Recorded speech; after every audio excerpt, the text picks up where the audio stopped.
स्वागत है आपका करियर एकेडमी के यूट्यूब चैनल पर। तो आज की क्लास में मैं आपको एक इम्पॉर्टेंट नोटिस, इम्पॉर्टेंट सिलेबस के बारे में बताऊंगा। जैसे कि आपको पता है कि हरियाणा पब्लिक सर्विस कमीशन में यानी हरियाणा पब्लिक सर्विस कमीशन में अब जो है नायब तहसीलदार का एग्ज़ाम पेंडिंग है।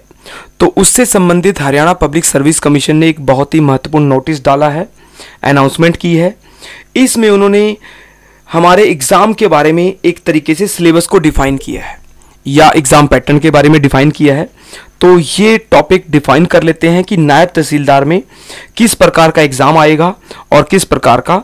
अभी उन्होंने जो चेंज किया है वो सिलेबस में चेंज किया है, यानी नायब तहसीलदार के एग्ज़ाम के उन्होंने अब सबसे पहले इन्होंने कहा है कि हम रिक्रूटमेंट टेस्ट लेंगे, यानी HPSC ने नायब तहसीलदार के लिए रिक्रूटमेंट टेस्ट की बात कही है और उसके बाद वाइवा यानी इंटरव्यू की बात कही है। यानी पहले क्या था कि रिक्रूटमेंट टेस्ट पहले भी था, उसमें पहले क्या था, दो एग्जाम की बात थी, यानी ओल्ड सिलेबस था, उसमें था कि नायब तहसीलदार में दो एग्जाम होंगे। तो नया क्लैरिफिकेशन आया है जिसमें बताया उन्होंने कि अब जो है सिर्फ एक एग्जाम होगा और एग्जाम के बाद इंटरव्यू होगा। तो अब नए पैटर्न के हिसाब से एग्जाम होगा। तो नया पैटर्न देख लेते हैं कि नया पैटर्न कैसा रहेगा।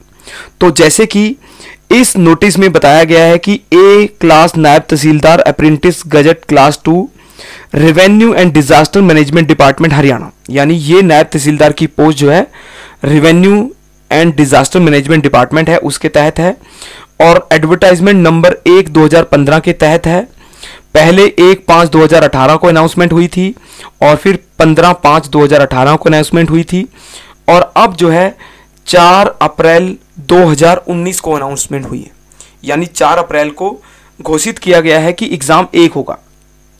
तो इसमें बताया गया है कि there will be only one paper comprising of 100 MCQ multiple choice questions carrying 1 mark each with total duration of 2 hours comprising of question from general awareness including general knowledge of Haryana, reasoning ability, quantitative aptitude and general English।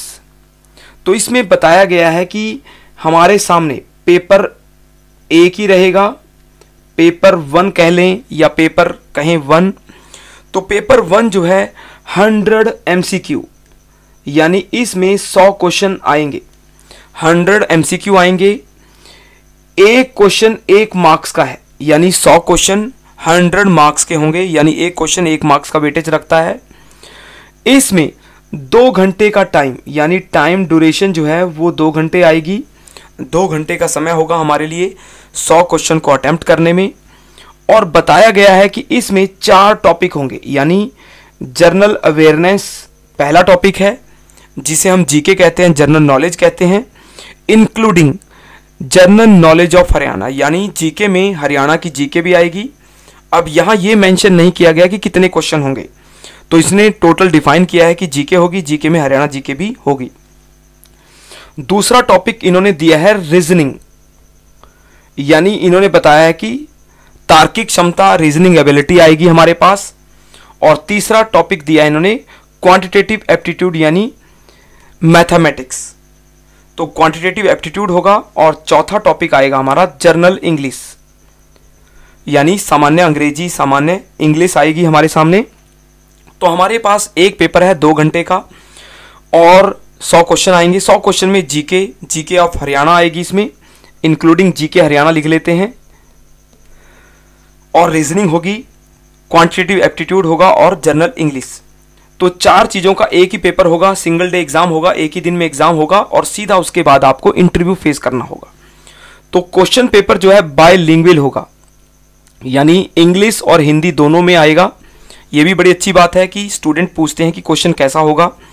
English और हिंदी दोनों भाषाओं में paper दिया जाएगा। और no negative marking, यानी इसमें नकारात्मक अंक नहीं होंगे। याद रखना, आपको पहले पता नहीं होता था कि नेगेटिव मार्किंग होगी नहीं होगी, तो नेगेटिव मार्किंग इस पेपर में नहीं होगी।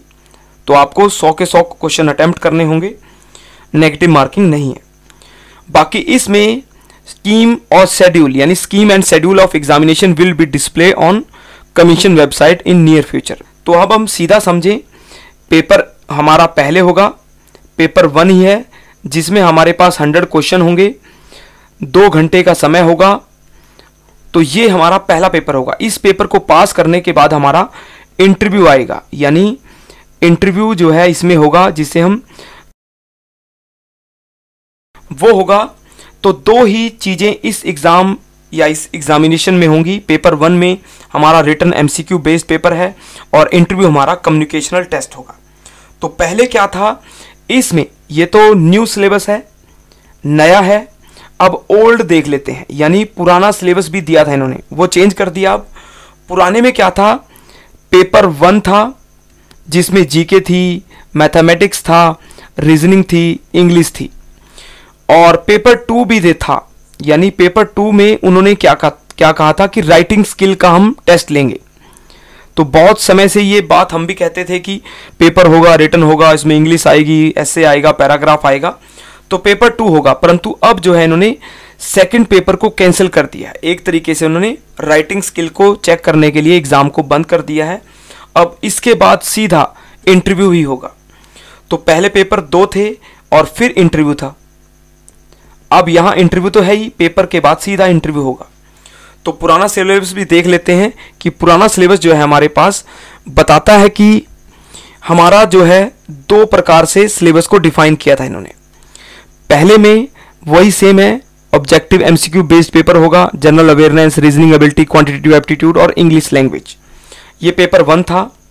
तो पेपर 1 में उन्होंने डिफाइन किया था ऑब्जेक्टिव पेपर, जबकि पेपर 2 में उन्होंने डिफाइन किया था कि हम एक राइटिंग स्किल का पेपर लेंगे, कैंडिडेट को चेक करेंगे, उसका हम writing of short essay, paragraph, letter, report etcetera को चेक करेंगे।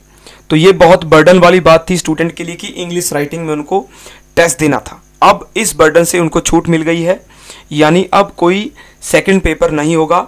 अब उनको सीधा एक ही पेपर से अच्छा स्कोर लेना होगा और अच्छा स्कोर लेने के बाद उनको सीधा इंटरव्यू में जाना होगा। राइटिंग स्किल में क्या था, लेटर, पैराग्राफ, रिपोर्ट आदि थी, तो उसमें लिखने में अलग स्किल चाहिए होती हैं। तो अब इन्होंने सेकंड पेपर को एक तरीके से बंद कर दिया है। अब सिर्फ एक पेपर होगा, तो हम पहले पेपर पे फोकस कर सकते हैं। तो हमारे लिए अब वही सेम चीज़ है कि पेपर 1 हमारे लिए इंपॉर्टेंट है। 2 घंटे का पेपर रहेगा हमारा, और 2 घंटे के पेपर में नो नेगेटिव मार्किंग है, यानी हमारे पास नेगेटिव मार्किंग नहीं रहेगी। इसमें हमें यहाँ देखना होगा कि जीके, जनरल अवेयरनेस के क्वेश्चन ज़्यादा होंगे। जीके में नेशनल जीके, वर्ल्ड जीके तो आएगी, हिस्ट्री, ज्योग्राफी, पॉलिटी, इकोनॉमिक्स ये चीज़ें आएंगी, साइंस भी आएगी। हरियाणा की जीके आएगी, हरियाणा का कल्चर आएगा, हरियाणा की सोसाइटी, हरियाणा का पॉलिटिकल सिस्टम, ये सब भी आएंगे। तो मान सकते हैं कि 50-60 क्वेश्चन जो हैं जीके से आ जाएं, क्योंकि 25 क्वेश्चन में बात नहीं बनेगी कि जीके पूरी कवर नहीं हो पाएगी। तो 40, 50, 60 क्वेश्चन भी जीके के हो सकते हैं। 10-15 क्वेश्चन हरियाणा जीके के भी हो सकते हैं। रीजनिंग एबिलिटी हो गया, क्वांटिटेटिव एप्टीट्यूड और जनरल इंग्लिश, ये रिमेनिंग 50 क्वेश्चन मान लें या 40 क्वेश्चन मान लें, ये तीनों टॉपिक के लिए रहेंगे। मैथ भी आता है आजकल, इंग्लिश भी, इसमें ग्रामेटिकल इंग्लिश आएगी। तो रीजनिंग, मैथ और इंग्लिश का लगभग 40-50% वेटेज रहेगा।